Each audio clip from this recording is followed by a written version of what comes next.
कल्पना कीजिए एक ऐसा समय जब भारत, मिस्र, इथियोपिया और पेरू दुनिया की सबसे समृद्ध और विकसित सभ्यताएं थी। फिर एक दिन जहाज आते हैं यूरोप से व्यापार के बहाने, दोस्ती के नाम पर, और फिर शुरू होता है एक सुनियोजित लूट का दौर। आज भी जब अफ्रीका भूखा है, एशिया गरीब है, लैटिन अमेरिका अशांत है, तो ये कोई संयोग नहीं, यह उपनिवेशवाद की विरासत है। आज के इस एपिसोड में हम आपको बताएंगे कि कैसे विकास के नाम पर वैश्विक दक्षिण को सदियों तक पिछड़ा रखा गया और कैसे वह आज उठ खड़ा हो रहा है। जब वह आज उठ खड़ा हो रहा है तो कई देशों को, कई जो उपनिवेशवादी परंपरा को मानने वाले देश हैं, उनके पेट में दर्द होने लगा। तो उपनिवेशवाद की उत्पत्ति और इसका उद्देश्य क्या है?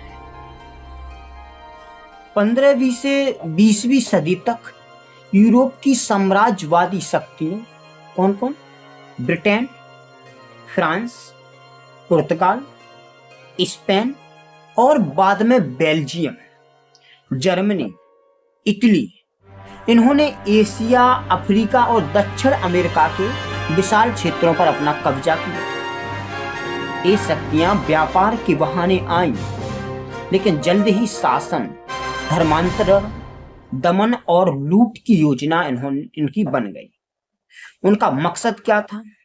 सस्ते संसाधनों पर कब्जा करना, सस्ते श्रमिकों का शोषण, नए बाजार बनाना, स्थानीय शासन, संस्कृति और शिक्षा को नियंत्रित करना, यह उनका मुख्य रूप से उद्देश्य था।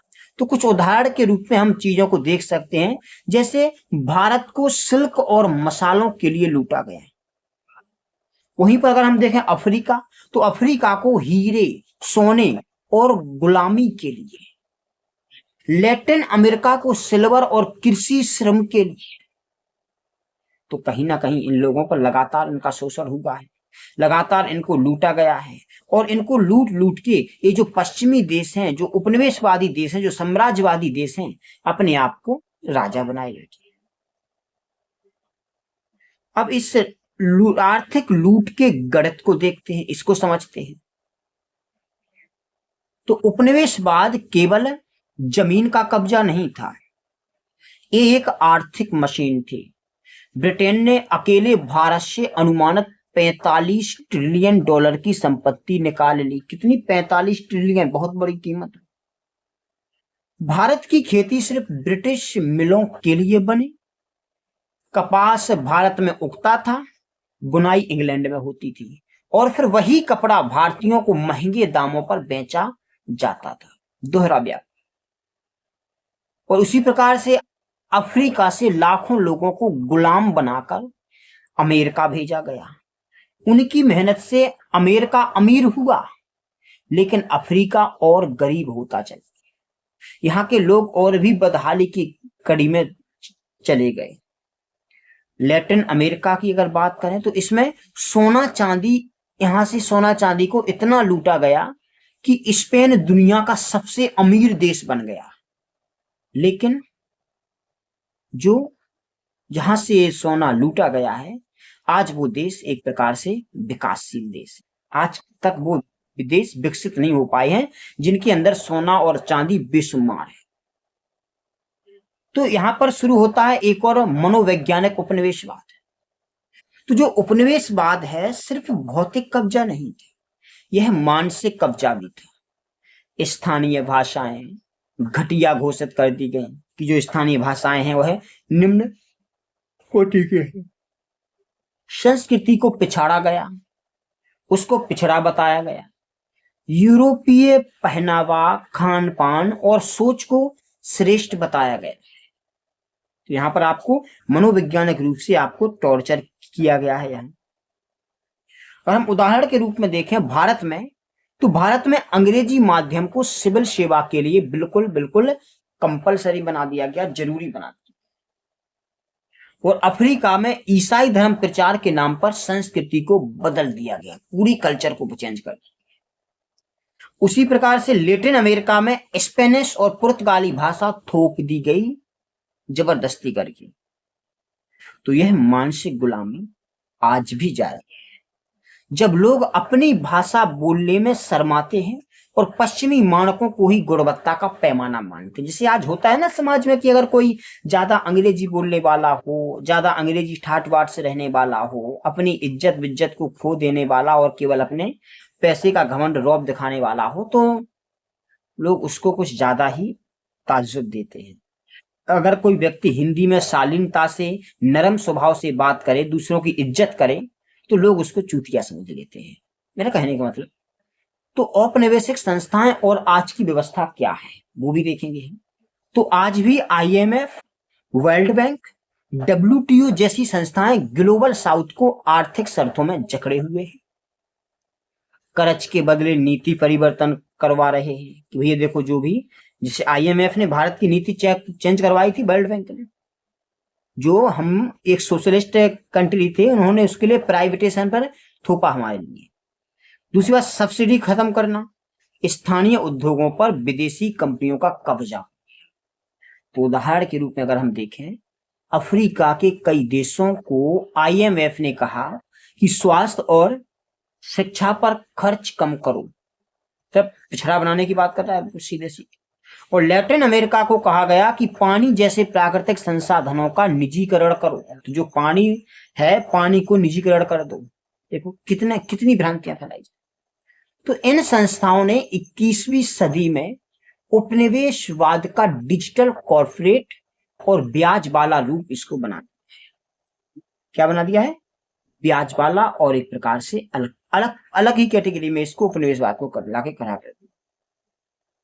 नई लड़ाई जलवायु, टेक्नोलॉजी और पेटेंट की चल रही है। तो जलवायु परिवर्तन का सबसे बड़ा प्रभाव ग्लोबल साउथ पर पड़ता है, लेकिन जिम्मेदार कौन है? Global north. मतलब 70% उत्सर्जन ग्लोबल नॉर्थ ने किया, लेकिन सूखा, बाढ़, पलायन, ये सब साउथ को भुगतना पड़ रहा है। क्यों साउथ ये सब क्यों भुगत? पेटेंट और टेक्नोलॉजी भी शोषण के एक प्रकार से नए हथियार बन गए हैं। कोविड वैक्सीन का फॉर्मूला ग्लोबल साउथ को नहीं दिया गया। इन लोगों से लंबी लंबी फीस वसूली गई, बहुत पैसा वसूला गया, तब इनको वो चीज इनके सामने आई। तो डिजिटल कंपनियां डेटा लूट रही हैं, लेकिन डेटा का फायदा पश्चिम को मिल रहा है। जो डिजिटल कंपनियां अधिकतर पश्चिम की हैं, तो वही इसका फायदा ले जा रहे। नॉर्थ मतलब ग्लोबल नॉर्थ ही।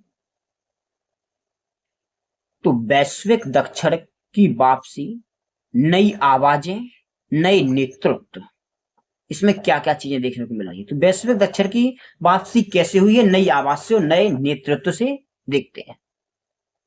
लेकिन अब स्थिति बदल रही है। Bharat, Brazil, south Africa, Indonesia जैसे देश वैश्विक मंच पर आत्मविश्वास के साथ खड़े हो रहे हैं। ब्रिक्स, G77 और नॉन एलाई मूवमेंट, मतलब नाम जैसी संस्थाएं अब नई दिशा में आगे बढ़ रही हैं। यह ग्लोबल साउथ को एक नई दिशा दे रही है। दक्षिण मतलब साउथ साउथ कॉर्पोरेशन, दक्षिण सहयोग भी बढ़ रहा है। Trade agreement, technology sharing, local currencies, ये सब इसके संकेत हैं। शिक्षा, स्वास्थ्य और कृषि के मॉडल स्थानीय हो रहे हैं। अफ्रीका में स्थानीय भाषाओं में शिक्षा दी जा रही है। भारत में डिजिटल सार्वजनिक बुनियादी ढांचे का विस्तार हो रहा है। हम भारत एक प्रकार डिजिटली रूप में आगे बहुत तेजी से बढ़। लैटिन अमेरिका में भूमि सुधार और खाद्य संप्रभुता हमें देखने को मिल रही। तो ग्लोबल साउथ भी धीरे धीरे मजबूत हो रहा है। अब यह ज्यादातर ग्लोबल नॉर्थ के सहारे रहने वाला नहीं है। तो अंत में हम सिर्फ यही कहना चाहेंगे कि उपनिवेशवाद की विरासत है ना, जो वो आज भी जिंदा है हमारे स्कूलों में, हमारी सोच में, हमारी नीति में।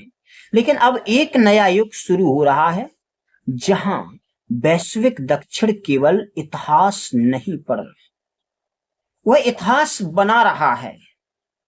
अगर आप भी चाहते हैं कि यह आवाज और लोगों तक पहुंचे और लोगों को इस ग्लोबल साउथ के बारे में पता चले, तो सब्सक्राइब करें, वीडियो को लाइक करें और कमेंट में लिखें राइज ऑफ द साउथ, क्योंकि आप देख रहे हैं द ग्लोबल साउथ सीरीज और यह आपको मिलेगी हर बुधवार रात 9 बजे। धन्यवाद।